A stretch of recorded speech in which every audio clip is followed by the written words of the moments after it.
हुकूमत तो आनी है हमारी। मैं इंशाअल्लाह अपने अल्लाह के सामने ये कहता हूं कि इस बारी पहले तो आपने कानून तोड़ के बच गए, पहले तो आपने गैर कानूनी चीजें की और हमारे फंडामेंटल राइट्स की ज्यादती करके जुल्म करके बच गए। इस बारी आप नहीं बचेंगे, यह मेरा आपसे वादा है। मैं जिंदा रहा, मैं इंशाअल्लाह इंश्योर करूंगा कि इस मुल्क में जो जालिम है, जो बेकसूर लोगों पे, जो जमहूरियत के ऊपर अटैक करता है, इंशाअल्लाह आपको हम कानून के कटारे में खड़ा करेंगे। और मैं अपनी सारी कौम को कहता हूं कि आप तैयारी करें।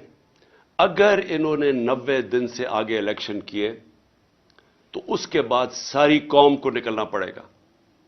जब तक आप निकलेंगे नहीं, इसका मतलब कि कानून खत्म हो जाएगा 90 दिन के बाद। इसका मतलब आइन खत्म हो गया, इसका मतलब हमारा माशरा डिक्लेयर हो जाएगा बनाना रिपब्लिक। इसका मतलब कि यह साबित हो जाएगा कि पाकिस्तान में सिर्फ जंगल का कानून है।